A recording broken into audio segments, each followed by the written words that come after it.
from Australia. I am here to update you guys. I'm a tattoo apprentice and I've been in my apprenticeship for about 4 months now. So I'm documenting my journey and I just want to share as much knowledge as I can. I'm going to give you 10 efficient tips for building your tattoo apprenticeship portfolio.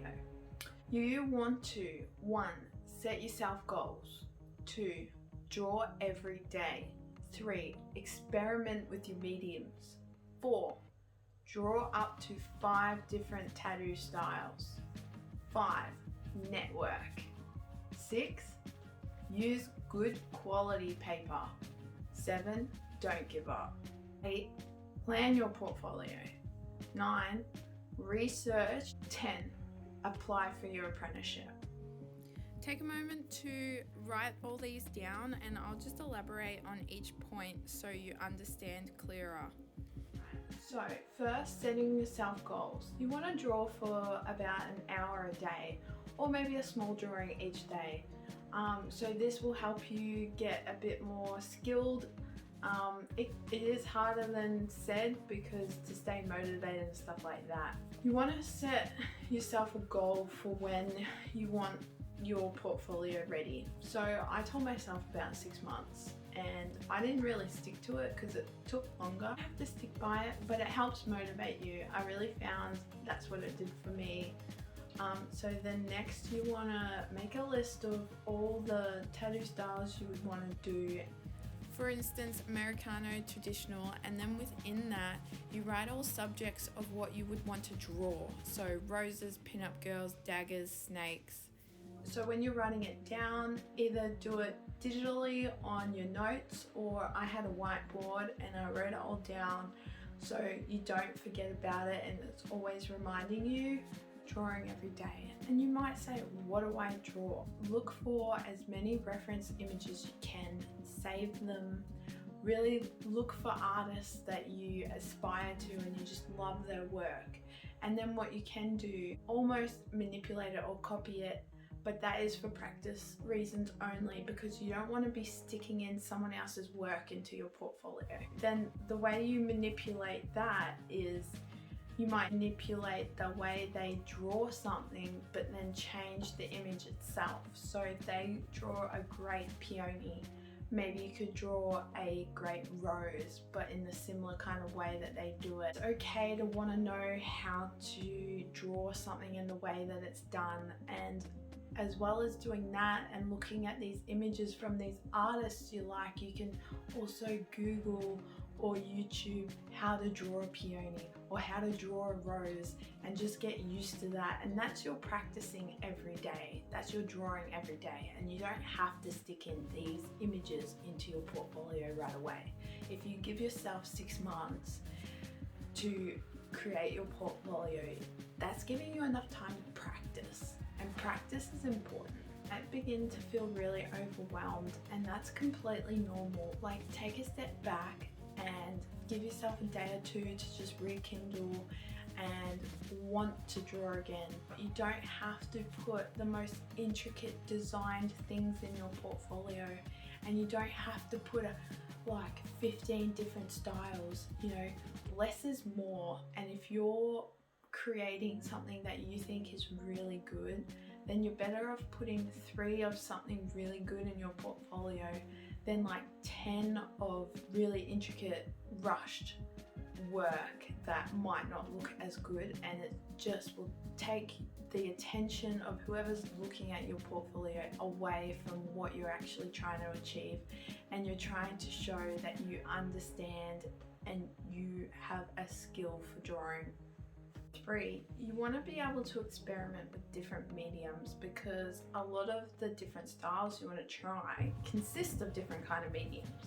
So you've got colored pencils, markers, watercolor, ink, digital design and graphite pencils. It's really good to experiment with everything and just give it a go and see what you like and what you begin to lean towards, because it's okay if you try all of them and you really like one and you just keep going and getting better. That's awesome. I do have some recommendations for what I've experimented with, so just chuck a comment. I'll write up what I've experimented with, or you can check out my website on my FAQs, frequently asked questions. I think I've put something up in there for you. Number 5, draw in different tattoo styles. So you've got your Americana, traditional, neo-traditional, or illustrative, trash polka, black work, Japanese traditional typography, and there's so much, like there's new school, old school. There's so many different styles that artists have kind of even morphed together. So just have a look at what you can find and see if you want to practice those things and what you would want to practice in each category. So like the Japanese, you've got peonies, dragons, Japanese ladies, and all that. So it's really good to get your knowledge up on the styles, even if you don't try every single one. One is really underrated. Number 5, networking. It is really useful to find like-minded people on Facebook groups, finding artists on Instagram, YouTube, even Reddit. Like you can network with people and find out how they got into the industry, similar tattoo apprentices in situations you're in. Kind of find out like what the world's about through other people's experiences, and that can be really useful. And even later down the track, if you guys become friends or you build a good professional relationship, you could really use it in the future. It will just open so many doors up for you. One can be really underestimated as well, and that's using good quality paper. So I'm not just saying like, oh, you know, practice every day with good quality paper. You might want to try it when you've used or tried a new style and you find you're doing all right, but it's just not looking the best. So you get that really good paper and you try the style and you'll find that your result for it looks great, and it's just really good to be able to stick these kind of works into your portfolio. When you're looking for good quality paper, you could essentially go into a cheap $2 shop or somewhere and find a watercolor paper that's at least 300 GSM. But what I've heard is that the brand Arches is really good, and a lot of high quality professional tattoo artists actually use it for final works or prints that they create. Brushed on this one before when setting your goals, and it's don't give up. Like, you will probably feel so overwhelmed sometimes. Like I said before, it's okay to take a step back and take a couple days to rekindle yourself, slowly get back into social media or wherever you find your inspiration. Just choose 1 or 2 things that start to really grab your attention and just give it a shot, but don't put yourself under any pressure to make sure what you're creating looks good, because when you feel like you're rushing everything to put it in a portfolio, it's just not going to work. You're not going to be happy with yourself and what you've come up with. So just don't feel rushed in what you're doing, because building that portfolio is really important. Number 8, plan out your portfolio. So it's really important to create a portfolio that is clean and has good work, because you don't want rushed work that you spent like doing 10 drawings, all intricate, all rushed, and put into your portfolio. Artists would rather see 3 designs that you've spent a lot of time to create and look good in a good style, and pop that into your book. It's cut out nicely, it's all neat, spaced out well.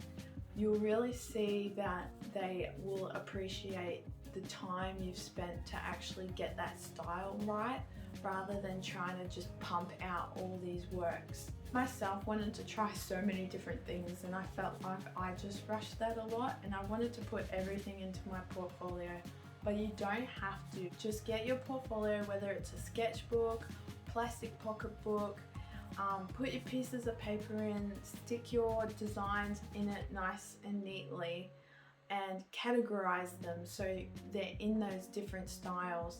Remember that building your portfolio isn't a rush job. I gave myself 6 months, but it really took me 12 months, and even then I didn't feel like it was ready. I felt like I could do better, and you know what, I probably could have, but then I would have been spending 2 years on it, or 3 years, because you want it to be perfect, realistically, it's never going to be perfect and you'll never be satisfied. So as long as you got those basic things in there with all the tips and tricks we've given, then I'm sure a tattoo artist will be able to have a look at it and appreciate what you've done, and you'll be able to get good feedback on it. And if they think you need more or not, you can give it a go, or you can just take it to another shop to get a bit more feedback. Why I'm even having a new portfolio for in the tattoo shop. So I've got my one here that I applied my apprenticeships for. So there is just so much. But now I'm actually taking the time.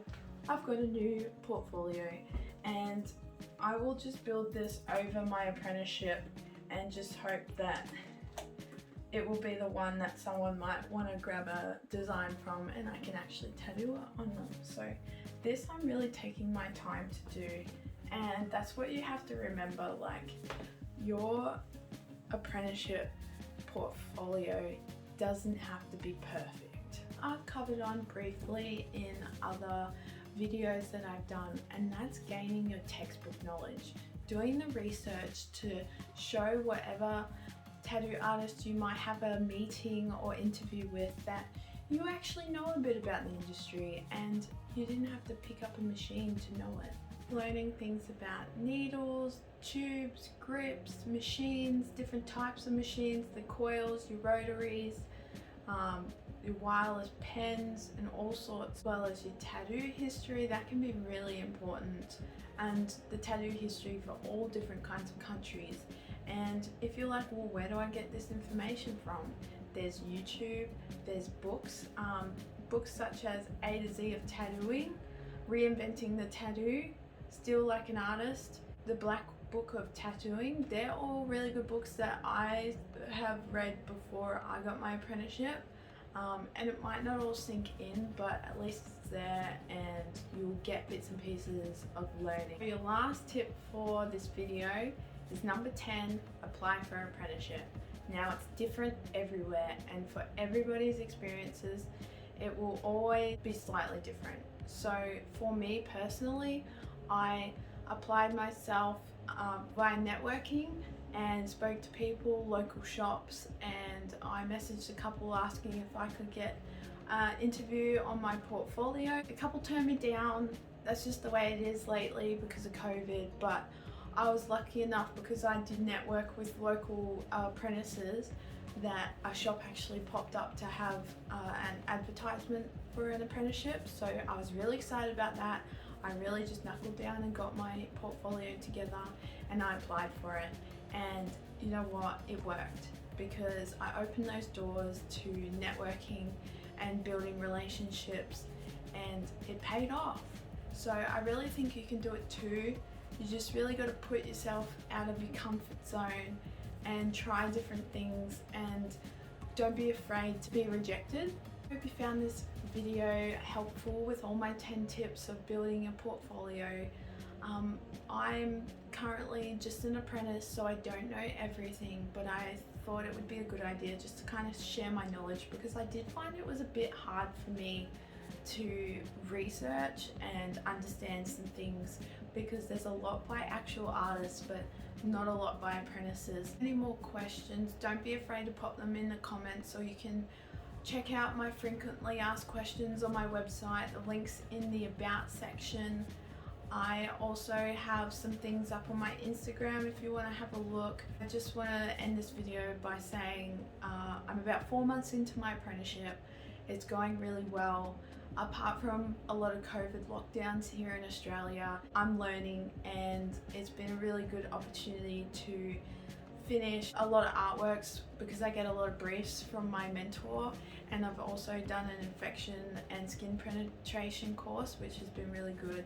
Finally finished it, so hopefully can move on to the next thing, which I'm really hoping is tattooing fruit. I help a lot around the studio. I still work full time in another job, so I'm really fortunate enough to work at the studio just once a week, and I help out as best as I can and make sure that my tattoo mentor is really happy with everything. Thanks for watching, guys. I really appreciate your support. It's been really awesome opportunity to share everything on my YouTube channel, so thank you.